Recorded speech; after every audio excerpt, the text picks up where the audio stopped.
Hii tumekutana hapa kwa lengo moja tu la kuwatangazia vijana wetu, kuwatangazia wazazi na walezi kwa ujumla kwamba tumefungua rasmi dirisha letu la maombi ya mikopo pamoja na vile maombi ya ruzuku ambayo kwa maarufu inajulikana kama Samia Scholarship.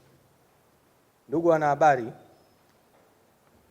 katika dirisha letu la mwaka huu la 2026-27, dirisha letu limeanza kufunguliwa rasmi kuanzia leo Ijumaa tarehe 19 2026 na tutategemea kulifunga tarehe 31 Agosti 2026. Naomba nirudie tena kwa sababu wengine wanaweza kawa hawajasikia vizuri. Dirisha letu tumelifungua rasmi leo hii tarehe 19 mwezi wa 6 2026 na tutalifunga rasmi tarehe 31 mwezi wa Agosti au mwezi wa 8 2026. Hivyo basi, ndugu wanahabari, naomba mtumie kalamu zenu, mtumie vifaa vyenu vya teknolojia kufikisha salamu zetu kwa kila mzazi, kwa kila kijana wetu muombaji, kwamba hakikishi anaomba ndani ya wakati ambao tumeuweka katika muda huo. Ndugu wanahabari, dirisha letu la maombi ya mwaka huu ni tukio ambalo linaendana sanjari au sambamba na vile miongozo yetu ambayo tushaiweka kwenye mifumo yetu. Miongozo hiyo iko minne ambayo ni ya utoaji mikopo pamoja na ruzuku kwa mwaka wa masomo 2026-2027. Na hivyo basi tunatarajia baada ya dirisha hilo kufunguliwa, tutaanza rasmi kazi yetu ya kupanga mikopo, na baadaye mwezi Novemba, kwa manufaa ya watu wote, ni kwamba ndo tutaanza kugawa mikopo yetu. Sasa kwa manufaa ya wasomaji na wasikilizaji na wafuatiliaji wa huduma zetu, naomba nitaje miongozo hiyo inayobainisha sifa na vigezo vya waombaji mikopo watarajiwa kama ifuatavyo. Mwongozo wa kwanza utakuwa ni mwongozo wa utoaji mikopo kwa wanafunzi wa shahada ya awali, yani bachelor degree. Mwongozo wa pili utakuwa mwongozo wa utoaji mikopo kwa wanafunzi wa stashahada, na mwongozo wa tatu ni mwongozo wa utoaji mikopo kwa stashahada ya juu ya mafunzo ya sheria kwa vitendo, yani postgraduate diploma in legal practice. Vile kutakuwa na mwongozo wa utoaji wa ruzuku kama nilivyosema awali, unajulikana kama Samia Scholarship. Miongozo hii tayari itapatikana au ishapatikana, inapatikana katika tovuti yetu. Naomba nisome tovuti yetu: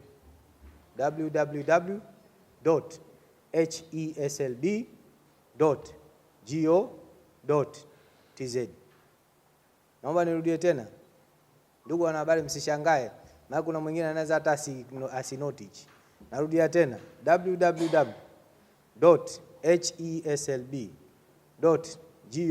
www.heslb.go.tz. Hivyo basi, wadau wetu kuanzia wanafunzi watarajiwa wa vyuo vikuu na vyuo vya kati, wazazi na walezi, tafadhalini tunawaomba mpitie kwenye tovuti yetu muweze kuisoma miongozo hii, muielewe vizuri, halafu baada ya hapo muanze kuomba mikopo yetu ndani ya wakati ambao nishautaja. Tunasisitiza sana vijana wetu kufuata maelekezo ambayo yamo katika miongozo hiyo, na vile kuwasilisha taarifa sahihi. Narudia tena, nasisitiza sana vijana wetu kufuata maelekezo yaliyopo ndani ya miongozo hiyo na vile kuwasilisha taarifa sahihi. Tumekuwa na changamoto kidogo ya vijana ambao huwa wanapata ushauri au usaidizi kwa vishuka.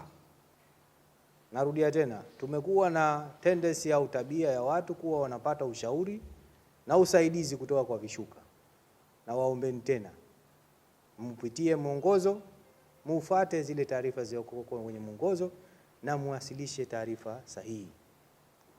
Ndugu wanahabari, Baada ya kufafanua hayo, naomba nirudie tena utaratibu wa kuomba mikopo ambao na mambo muhimu ya kuzingatia ndani yake. La kwanza, muombaji anatakiwa aende kwenye tovuti yetu na kubofya sehemu inayojulikana kama loan application. La pili, muombaji atatakiwa kujisajili kwa kutumia namba yake ya mtihani ya kidato cha 4 na kufuata maelekezo yanayofuata. La tatu, tunakumbusha kila muombaji kuhakikisha namba ya mtihani ya kidato cha 4 anayotumia kuomba mkopo ni ile ile atakayotumia katika kuomba udahili chuoni. La 4, ni muhimu kuhakikisha waombaji wanahakiki vyeti vya kuzaliwa au vyeti vya vifo vya wazazi wao na kupatiwa namba ya uhakiki wa cheti husika kutoka kwa wakala wa usajili, ufilisi na udhamini yani RITA au wakala wa usajili wa matukio ya kijamii Zanzibar yani ZCSRA. 5, waombaji wa mikopo wenye umri wa miaka 18 na kuendelea wanahimizwa kujaza namba ya utambulisho wa taifa yani National Identification Number wakati wa kuomba mkopo. Iwapo muombaji mkopo hajatimiza umri wa miaka 18 na hana National Identification Number, anaweza kuendelea na maombi hayo bila namba hiyo, lakini tunamhamasisha na tunamsisitiza aombe hiyo namba ili awe nayo. Aidha, kama ilivyokuwa mwaka uliopita 2025-2026 katika uombaji wa miombo mikopo ya mwaka huu, tutaendelea kuwatambua waombaji wa mikopo na wazazi na wadhamini wao kwa kutumia anwani ya makazi yani NAPA. Muombaji mkopo atapaswa kuwasilisha namba iliyopo kwenye barua ya utambulisho kwa kuijaza kwenye mfumo wetu wa uombaji mikopo yani OLAMS. Pia kila muombaji mkopo atatakiwa kuwa na akaunti ya benki ambayo akaunti hiyo ni akaunti aliyoifungua katika benki aipendayo, na ni muhimu kuwakumbusha muombaji mkopo ahakikishe majina yanayosomeka kwenye akaunti yake yanafanana na majina yaliyopo katika cheti chake cha kidato cha 4. Vile vile tunamkumbusha muombaji mkopo ahakikishe majina yaliyoko katika akaunti hiyo ya benki yanafanana pamoja na majina yaliyopo katika cheti chake na vile vile kwenye mfumo wetu wa uombaji mkopo yani OLAMS. Muombaji mkopo anayepata msaada wa kituo cha huduma ya internet anashauriwa na kuombwa kuhakikisha taarifa zake zinajazwa kwa usahihi na ukamilifu. Vile vile, ndugu wanahabari, kwenye ruzuku ya Samia Scholarship, kama mnavyofahamu, ruzuku hii tumekuwa tukiendelea kuitoa sasa mwaka wa 4, na serikali ya awamu ya 6 imekuwa ikitoa ufadhili wa Samia Scholarship kwa wanafunzi wanaopata ufaulu wa juu katika tahasusi ya sayansi kwenye mitihani ya kidato cha 6 inayoendeshwa na Baraza la Mitihani ya Tanzania. Kwa mwaka huu 2026-27, wanafunzi 1000 watakaofanya vizuri mitihani ya kidato cha 6 watapatiwa ufadhili wa Samia Scholarship. Orodha wanufaika hao itapatikana baada ya matokeo ya kidato cha 6 kutangazwa. Kuwezesha wanafunzi husika kujaza fomu maalum ya maombi ya ufadhili huo, na muongozo wa kuomba Samia Scholarship unapatikana kama nilivyosema awali kwenye tovuti yetu ya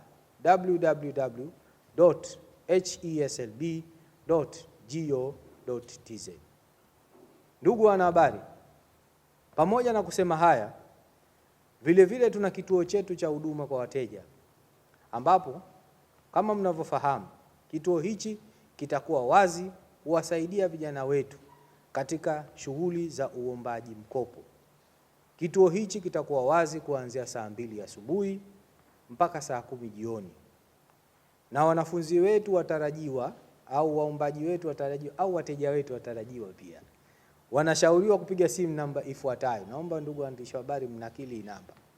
Simu namba 0736 66 5533. Narudia tena 0736 66 5533. Vile vile kama mnavyofahamu, bodi ya mikopo ya elimu ya juu iko kwenye mtandao. Hivyo basi kuna mfumo jumuishi kwa wateja yani DOSEP ambao huu ni mfumo ambao unatumia mifumo ya kiteknolojia. Hivyo ina namba yake maalum ambayo ndio ile ile 0736665534. Mfumo huu kwa maana kwamba utakuwa unatupa taarifa kidijitali. Sijui nahitaji ile nini inaitwa artificial intelligence, inaitwa nini? Akili mnemba au akili unde? Haya basi, akili unde. Kwa hiyo huu mfumo utakapokuwa unapiga unatualert sisi na kutueleza shida itakayokuwepo. Vile vile katika mfumo huo tunarudi pale pale kwenye teknolojia. Huko vile vile kwenye WhatsApp kwamba namba hiyo hiyo imebadilika kidogo 0739665533 itakuwa wazi kwa ajili ya kujibu ujumbe wowote wa WhatsApp ambao utakuwa umetuma. Lengo ni kuhakikisha kijana ule asipoteze muda wake kwenye zoezi zima la kuomba mikopo. Ndugu wadau na waombaji na wadau wengine, vile vile kama haitoshi, tunayo vile vile fursa ya kujibu kwa kutumia email. Jambo la kuzingatia ambalo la muhimu sana ni muda wa mwisho wa kuomba maombi ya mikopo na ruzuku. Kwa nini? Kwa sababu kumekuwa na tendency vijana wetu inafika mpaka tarehe ya mwisho alafu anakuambia nilikuwa sijaleta cheti cha kuzaliwa. Kwa hiyo naomba nirudie tena, ndugu wanahabari, tarehe ya mwisho ya maombi ya mikopo ni tarehe 31 Agosti 2026. Hivyo basi tunaamini kuanzia leo tarehe 19 mpaka hiyo tarehe 31 ni miezi mingapi jamani? Ni miwili na nusu. Ni muda wa kutosha kabisa ambao unatosha kwa kijana yoyote kuleta maombi yake, kuwasilisha na hata kurekebisha mahali alipokosea. Wito wangu ni kuasisitiza vijana wetu pamoja na wazazi pamoja na walezi kuhakikisha wanautumia muda huu vizuri katika kukamilisha maombi ya vijana wao, katika kukamilisha maombi yao kwa vijana wetu ili tuweze kupata maombi yao ndani ya muda huo.